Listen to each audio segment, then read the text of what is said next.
अगर आप बात करेंगे एसएससी सीपीओ की, तो देखिए एसएससी सीपीओ एग्जाम के बारे में थोड़ी बातें छोटे डिटेल में जानते हैं। एसएससी सीपीओ के लिए जो एलिजिबिलिटी होती है, फॉर्म भरने की जो क्राइटेरिया होती है, वो हमारी क्या होती है, तो आप जो हैं वो ग्रेजुएट होने चाहिए, सबसे पहली बात है। अगर आप ग्रेजुएट नहीं हैं तो आप ये फॉर्म नहीं भर पाएंगे। एसएससी सीपीओ में किस किस पोस्ट को दिया जाता है या किस पोस्ट में आप चयनित होते हैं, तो आप जो है इसमें दिल्ली पुलिस में सब इंस्पेक्टर की नौकरी होती है। जैसे आप यूपीएसआई है, उसी तरीके से दिल्ली पुलिस एसआई हो गया। आपको आईटीबीपी में जाने का मौका मिलता है, सेवा करने का मौका मिलता है, इंडो तिब्बतन बॉर्डर पुलिस। इसी तरीके से आपको एसएसबी हो गया, सशस्त्र सीमा बल, और आपका एक आधा पोस्ट और भी होते हैं, ठीक है। सीआईएसएफ हो गया जैसे, ठीक है, सिक्योरिटी फोर्स, बिल्कुल सीआईएसएफ। ये आपके 4-5 फोर्सेज होते हैं जहां पर आपको मौका दिया जाता है देश का सेवा करने का। यहाँ पर जो होती है एलिजिबिलिटी क्या होती है, ग्रेजुएशन की। फॉर्म का जो दाम होता है वही 100 रुपये रहता है, कोई और ज़्यादा इसमें कुछ डिमांड होती नहीं है। बात करते हैं पेपर कितने लेवल में होता है, तो देखो यहाँ पर पेपर की, पेपर आपका 2 पेपर होता है। सबसे खासियत इसकी यही खूबसूरती है कि इसमें ज़्यादा पेपर के झमेले नहीं होते। पेपर 1 जो होता है वो एकदम आपके प्रीलिम्स की तरह होता है। जिस तरीके से आप सीजीएल देते हैं, सीएचएसएल देते हैं, एमटीएस देते हैं, सेम उसी तरीके से, लेकिन बस यहाँ नंबर ऑफ क्वेश्चंस जो होते हैं वो डबल हो जाते हैं। अगर आप बात करेंगे सीपीओ के प्री का, तो सीपीओ के प्री के एग्जाम में देखो आपके कुल मिलाकर 4 पेपर होते हैं। वही होगा इंग्लिश, मैथ, रीजनिंग और हिंदी कह रहे हैं, जीके जीएस। लेकिन आपके जनरली जो प्री होते हैं एसएससी का, सीजीएल का, सीएचएसएल का, एमटीएस का, उसमें कितने कितने सवाल रहते हैं, 25-25, लेकिन इसमें सवाल रहता है 50, क्वेश्चन रहते हैं 50, 50, 50 और 50, और हर क्वेश्चन यहाँ पर 1 नंबर का होता है, ठीक है। हर क्वेश्चन यहाँ पर कितने नंबर का होता है, 1 नंबर का होता है, और समय आपको दिया जाता है कितना, 2 घंटा। 2 घंटे में 200 नंबर का पेपर होगा। कट ऑफ इसकी पहले बड़ी कम जाती थी, 200 में सिर्फ 90 नंबर, 97 नंबर, 100 नंबर जाता था, बट अब थोड़ा कट ऑफ इसका हाई जाने लगा है, 125-126 के करीब में हाल फिलहाल का कट ऑफ रहा है, ठीक है। अब ये तो हो गया आपको सीपीओ का प्री का। अब जो स्टूडेंट यहाँ पर प्री क्वालिफाई कर लेता है उसके बाद उसका क्या होता है, तो उसके बाद भैया वो जाते हैं फिजिकल में। देखो ये इतनी मज़ेदार जॉब है कि आप अगर थोड़े से ऐसे स्टूडेंट हैं जो फिजिकली फिट हैं, और फिजिकली फिट होने के साथ साथ आप थोड़े से पढ़ाई लिखाई में अच्छे हैं, तो आप दिल्ली पुलिस में सब इंस्पेक्टर पद पे तैनात हो सकते हैं। तो आप बात करेंगे फिजिकल का, तो फिजिकल में देखो यहाँ पर कुछ नहीं करना, एक लॉन्ग जंप है, ठीक है, और लॉन्ग जंप के अलावा जो है आपको शॉर्ट पुट है, जो एक वो गोला होता है ना, वो गोला फेंकना होता है, ये अगर आप चयनित होते हैं, और सबसे बड़ा रेस होता है यहाँ पर, ठीक है। लॉन्ग जंप हो गया, एक हाई जंप भी होता है यहाँ पर, लॉन्ग जंप और हाई जंप दोनों होते हैं यहाँ पर। और उसके बाद जो है यहाँ पर आपको क्या होता है, ठीक, यहाँ पर आपको short put, long jump, high jump, और यहाँ पर सबसे इंपॉर्टेंट रेस होता है। लड़कों के लिए जो रेस बता दे वो 1600 मीटर का होता है, और लड़कियों के लिए इसका जो रेस होता है शायद 800 मीटर का होता है। यहाँ पर आपको टाइम लिमिट होती है कि 5.5 मिनट के अंदर शायद ये खत्म करना होता है, ठीक है। यहीं पर सबसे ज़्यादा बच्चा छट जाता है, क्योंकि देखो जो बच्चा पढ़ाई कर रहा है, मान लो जो एसएससी सीजीएल की तैयारी कर रहा है, सीएचएसएल की तैयारी कर रहा है, तो वहाँ पर उसका क्या है, वो बेटा इतना पढ़ने में तेज हो जाएगा ना, इतना पढ़ने में तेज हो जाएगा कि वो ज़िंदगी पे तो भागा है नहीं। उसको बोल दो कि 100 मीटर भागो तो हाँफ हाँफ हाँफ हाँफ करने लगता है एकदम। तो वो क्या होता है, इसमें नंबर तो लेकर आता है 190, 195, समझ रहे हो मेरी बात को। और दूसरा एक ऐसा हमारा गोलू मोलू होता है प्यारा सा, उसके नंबर आते हैं 145 और मान लो 150, ठीक। और क्या होता है कि फिजिकल में जाते जाते जो 190 वाला है ना, वहीं पे जाके हाय हाय बोलता है और धड़ाम धड़ाम खत्म। यहीं पे रेस में वो बाहर हो जाएगा। रेस में बाहर होने के बाद उसकी हार यहीं पर हो गई।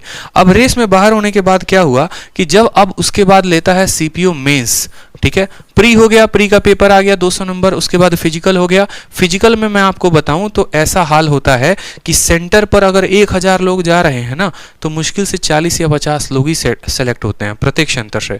950 लोगों की छटनी हो जाती है। कोई अगर भाग लेता है तो लॉन्ग जंप में रह जाता है, कोई लॉन्ग जंप में अगर भाग लेगा, कूद लेगा, तो हाई जंप में रह जाएगा। ऐसी ऐसी कहानी होती है। इसलिए जितने ही पढ़ाकू लोग होते हैं सारे के सारे वहीं पे छट जाएंगे पहले लेवल में। यहाँ पर वो स्टूडेंट होता है जो गांव देहात से है, थोड़ा बहुत बढ़िया भागा है, या जिसने बढ़िया बहुत जो ट्रेनिंग ले रखी है, ठीक है। फिर उसके बाद आता है आपका मेंस। मेंस में सिर्फ और सिर्फ इंग्लिश का पेपर होता है और एकदम यूं बोले तो हलवा पेपर होता है। हलवा जानते हो ना, ठीक है, कि एक बच्चे को भी बिठा दो तो यहाँ पर 200 नंबर का मेंस का पेपर होता है 2 घंटे का, और 200 नंबर के पेपर में वो जो है कितना नंबर, तो 190 नंबर आप आराम से आंख बंद करके इसे समझ लो लेके आ सकते हो। ऐसा स्कोर रहा इस बार। ठीक, तो बात करें यहाँ पर, अब देखो आपने कितने नंबर का दिया, 200 नंबर का आपने प्री दिया। ठीक है, मेंस कितने नंबर का दिया, 200 नंबर का। मेंस में मैथ की आवश्यकता है ही नहीं, कोई डिस्क्रिप्टिव है ही नहीं, बस आपका 400 नंबर में कट ऑफ आएगा, और 400 नंबर में जितना जितना स्कोर है सबसे हाईएस्ट दिल्ली पुलिस का कट ऑफ होता है, फिर बाकी सारे पोस्ट के कट ऑफ होते हैं, और इसमें अब देखो इस तरीके से कट ऑफ आता है, तो इस तरीके से आपका सिलेक्शन होता है। अब इसमें जो मैं आपको फायदे की बात बताऊं वो मैं आपको ये बताता हूं। हमारे गुरुकुल में, गर्ल्स गुरुकुल में एक लड़की थी निशा शर्मा करके, और एक और थी नीलम डबास करके। ये निशा और नीलम की अगर मैं स्टोरी बताऊं ना तो बाकी लोगों से इसलिए भिन्न है क्योंकि अभी ये दोनों के दोनों दिल्ली पुलिस में सब इंस्पेक्टर हैं। ये 2 लड़कियां ऐसी हैं जो गर्व से भारत देश की सेवा कर रही हैं, और दोनों के दोनों दिल्ली पुलिस में सब इंस्पेक्टर पद पे तैनात है। ठीक है, इसमें से एक लड़की जो है उसका ऐसा है कि उसका सीजीएल का प्री तक नहीं निकला था। आप यूं बात करेंगे सीजीएल प्री तक उसका नहीं हुआ था, लेकिन फिर भी वो दिल्ली पुलिस में एसआई कैसे बने, तो दिल्ली पुलिस में वो एसआई कैसे बनी उसकी स्टोरी सुनिए। ठीक है, बात करते हैं यहाँ पर इन दोनों का, तो इन दोनों का प्री का जो स्कोर रहा है वो 150 से 160 के बीच रहा है। शायद मैं ज़्यादा ही बता रहा हूँ, इससे कम भी रहा होगा। ठीक है, लेकिन जब 150 से 160 इनका स्कोर था तब इनका मुझे लगता है ऑल ओवर इंडिया में जो रैंक था प्री के करीब में वो 40,000 से 50,000 के बीच में रैंक था। ठीक है, 40,000 से 50,000 के बीच में इनका रैंक था, और जब फाइनल सिलेक्शन हुआ तो फाइनल सिलेक्शन में इनका रैंक कितना था, तो एक का रैंक शायद 37 था और एक का रैंक 54 था, मुझे जहां तक ध्यान है।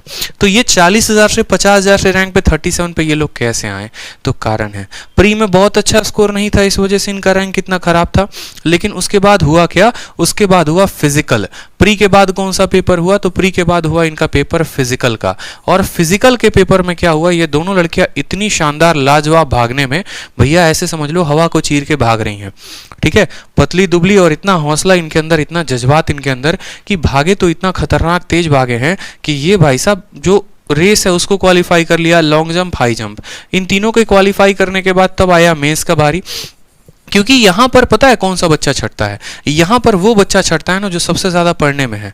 जैसे मेरे बहुत ऐसे स्टूडेंट थे जिनके 190 195 थे, और वो जाकर यहां पर फिजिकल में छट गए। 2-2 महीने लोग घुटना तोड़ तोड़ के प्रैक्टिस करेंगे, रोड पर भागेंगे, ये करेंगे, लेकिन भैया तुम 2 महीने में जो है 5.5 मीटर में भाग पाओगे 1600 मीटर? कहना आसान होता है लेकिन नहीं भाग सकते हो, यहाँ छट जाते हैं वो। फिर उसके बाद मेंस का पेपर होता है। अब जब ये मेंस का पेपर होता है तो इसमें दोनों के स्कोर जबरदस्त, इंग्लिश में थोड़ा सीरियस हो गए ये दोनों, एक के 190 एक के 192 ऐसे करके जबरदस्त नंबर लेकर आए, सिलेक्शन हुआ, और उसके बाद दोनों का दोनों जब फाइनल रिजल्ट आया तो ऑल इंडिया रैंक 37 और 54 दिल्ली पुलिस में चयनित। ठीक है, क्योंकि बाद में अगर आपको पता चल गया आपका फिजिकल है ना तो आप यहां पर भी लपेट सकते हो। इसीलिए मैंने कहा कि चाहे लड़का हो चाहे लड़की हो। इसके साथ बॉयज गुरुकुल का भी एक स्टूडेंट था अमित धनकर करके। अमित धनकर जो है वो दिल्ली पुलिस में तो नहीं है, एसएसबी में करके है। ठीक है, उसकी भी ऐसी स्टोरी थी, सीजीएल से बहुत ज्यादा पक चुका था, बहुत टाइम टेकिंग लग रहा था, तो उसने जो है यहाँ पर आराम से पेपर दिया, बढ़िया स्कोर आता है। क्योंकि जो स्टूडेंट सीजीएल की तैयारी करता है तो उसका सीपीओ प्री बड़े आसान से निकल जाता है, बस होता है हौसला फिजिकल निकालने का। फिजिकल निकालो, फिजिकल निकालने के बाद जो है मेंस की थोड़ी बहुत तैयारी करो, नौकरी निकल जाएगी, आपके हाथों में होगी। और हाथों में अगर नौकरी है तो उसके बाद तो फिर कुछ कहना ही नहीं है। तो इतना आसान होता है यहाँ पे दिल्ली पुलिस के सीपीओ में जो है पेपर लेके आना। पूरा प्री का पेपर सेम होता है जो आपका सीजीएल का पेपर होता है, और इतने स्टेप्स में जो है आप अपने घर में एक प्यारी सी कोई भी एक पोस्ट आप लेकर सरकारी नौकरी में बैठ सकते हैं। ठीक है, तो आप में से बहुत ऐसे स्टूडेंट को आज मैंने वो बात बताई, और आपके पास एक बहुत गोल्डन अपॉर्चुनिटी होती है। तो आप जब भी सीपीओ का फॉर्म निकले तो आप उसको ज़रूर भरें। ठीक है, फॉर्म भरने के साथ जो एक्स्ट्रा गाइडलाइंस होंगी आप मुझसे ले सकते हैं, उसके बारे में आपको सजेस्ट कर सकता हूँ, गाइड कर सकता हूँ। बहुत अच्छी जो जॉब है दिल्ली पुलिस में, सब इंस्पेक्टर समझते हैं आप किसी भी स्टेट का सब इंस्पेक्टर होना कितनी बड़ी बात है, और यहाँ तो आप सेंटर में सब इंस्पेक्टर बनने जा रहे हैं, तो आपका तो एक हौसला एक अनदर लेवल पर होगा। ठीक है।